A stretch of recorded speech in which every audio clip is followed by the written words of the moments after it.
What's up, guys? Welcome to another video. In this video, we're going to learn MyBatis. MyBatis actually is an alternative framework for JDBC and Hibernate. Okay, all right. So let's get started. In this demo, this is an example of a Spring Boot application. So if you want to implement MyBatis in Spring Boot, you will be needing this dependency. Okay. Basically, only this, but then again, since this example is using Postgre, so we need also this driver. Okay, Postgre driver. Alright, so let's uncomment this. So for this demo, we only need two dependencies, one for MyBatis and the other one is for our Postgre driver. Okay, so after including the required dependency, we need to configure our application properties. So basically, we need to configure our data source. In my case, I already have my Postgre. I already installed it. So as you can see, I have here this database and this table. Okay. So let me query it and see what we get. Sorry. All right. Currently, I have two records here. So yeah, after we configure the data source, basically we point it to our database. In my case, I have local database, and this is the port, this is the database name, and actually this not is, we can even remove this, it's not working actually. So yeah, basically in the URL we just need to for Postgre, we just need to specify the host. In my case is localhost, then the port, and the name of the database. Of course, you need to specify also the credentials. Okay. Again, this one is also not working, so we don't need this one. Right. So yeah, this is the minimum requirements: the credential, the URL, and the driver class, which is Postgre. Okay.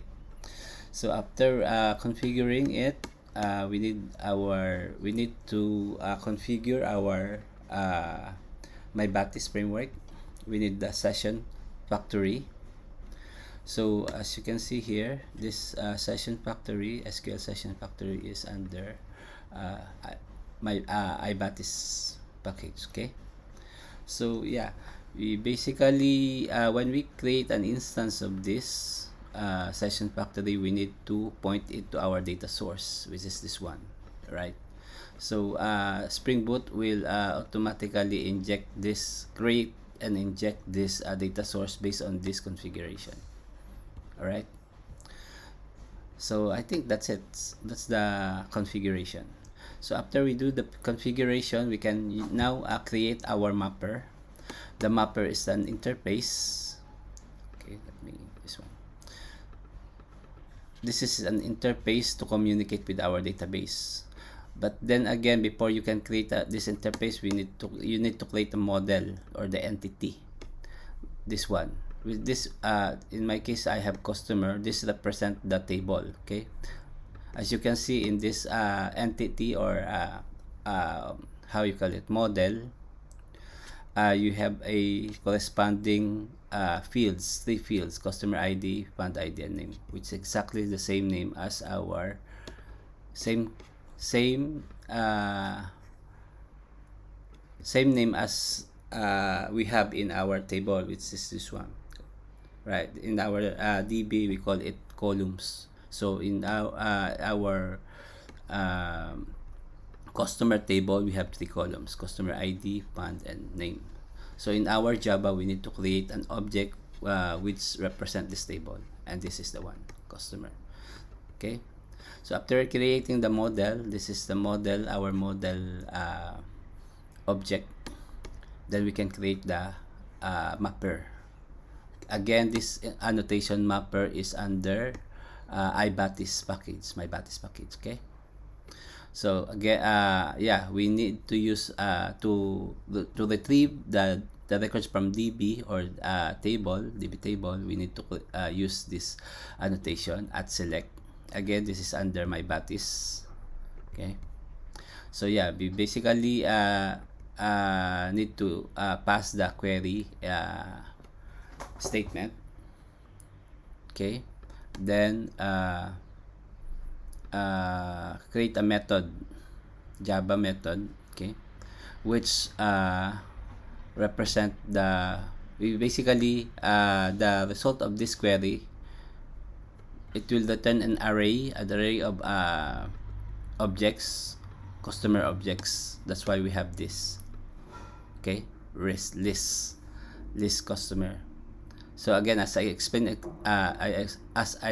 earlier, this table is mapped to this model.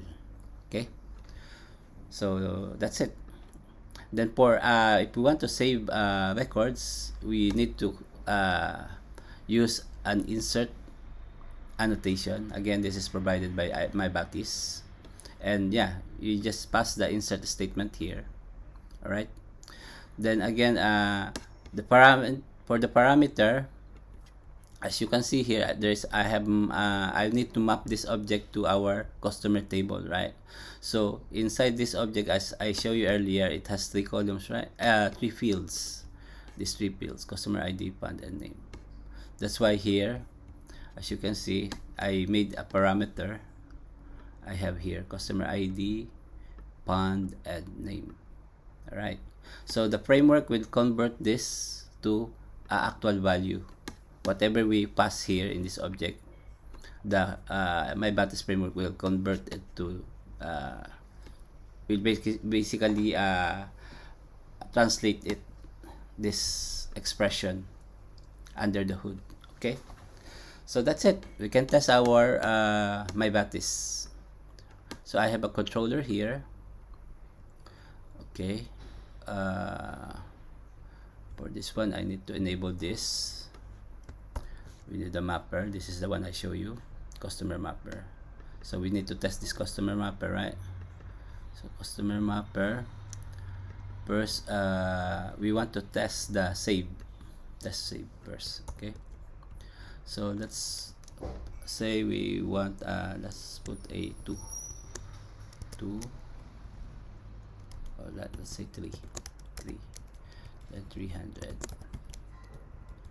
then test third record. All right, so let's run this. So this is basically a very simple we expect very simple output here. So what we do here, we create a new record. This is the third record. Okay, we save it. Then after saving it, we retrieve all. So currently we only have how many records we have? Currently we have 2 only. Right, so 2. So after saving a new record, it will become 3, definitely, obviously. So let's run this.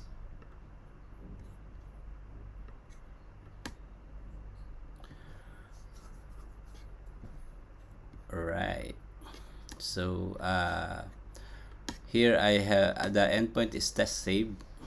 So let's test it. Curl HTTP. So this is my local host. The default port is 8080. Then test save. Okay, so again, after hitting this endpoint, we expect a new record in our DB. Right. All right, so you can see here we return all the records: 1, 1, 2, and 3. This is the third records. Okay. All right, so let's verify in our DB. So now currently we only have 2. When we repress this, we get 3. All right, so this is the record we inserted just now. All right, so I think that's it, guys. Hold on, I have another how you call this, another annotation, alternate annotation that I want to share with you guys. Currently, as you can see here in our mapper, I use this annotation mapper, right? To tell the framework that this is our interface, that we want this interface to communicate with our database, right? So this is the mapping. We map our object, Java object, to our database table, this one. But then again, there is another alternative. If we don't want to use this annotation, I have an example here. That's why I have here version 2. As you can see here, is another interface, but I didn't use any interface here. You see, there's no annotation mapper. Unlike here, I use annotation mapper. Here in version 2, I don't have any annotation. All right. Why we need why we do this? Because sometimes we have a lot of interfaces. Sometimes maybe 100 classes. So we do not want to put annotation like this for each class, right? So we just simply create the interface, and that's it. No need to add annotation for each class or its interface. But how to enable to allow that, we need to use another annotation, group annotation here, this one, mapper scan. All right. So instead of putting a mapper annotation for its interface class, we just need to do this, and the framework will scan all the classes or interfaces in this particular package. Okay, so let's try this out. By the way, we cannot use, we have to decide. For example, we want to use this mapper scan. If we want to use this mapper scan, we cannot use this, right? So we have to choose, either you use this or my mapper scan. That's why here in my let's try to enable, so to show you the error. Okay, this one I enabled here. So I enable this, let's see.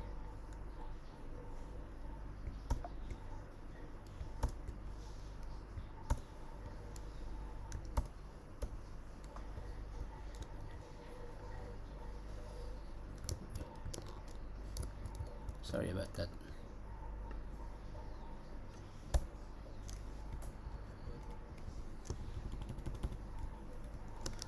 Alright, okay. So now here I have, for this mapper, I have this mapper annotation, okay. But for the other one, version 2, this one, I do not have the mapper annotation. Okay, so let's try to run this both.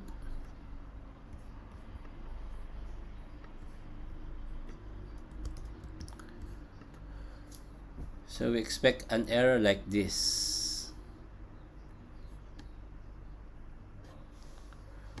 Wait, hold on. So we use this for this endpoint. Alright, so let's try to run it. We basically get an error like this. Yeah, this one. Field mapper, customer mapper that could not be found. So it cannot found this customer mapper, this one.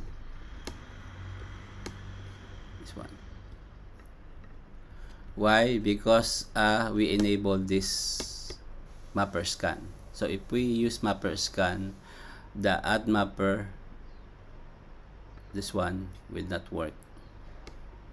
So what we need to do, if we want to use this, mapper scan, we just we simply disable this.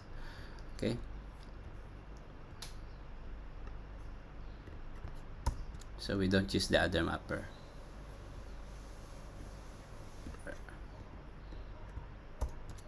So now we only have this mapper scan, and it will scan all the classes or interfaces under this package, which is this one, mapper. Okay, so If we have that mapper scan, we don't need, again, we don't need to use the at mapper annotation. So we just use as yeah, we basically just create a simple interface. Yeah, use the CRUD annotation provided by our MyBatis framework. Yeah, that's it. Let me test it to verify it's working. So again, we use this annotation mapper scan.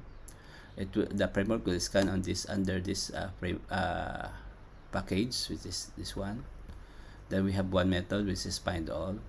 Okay, it will return all records. Okay, so I provided one endpoint to call this mapper. Yeah, we basically return all records, which is we expect 3 records because in our DB we have 3 records here, right? Okay, let me run this.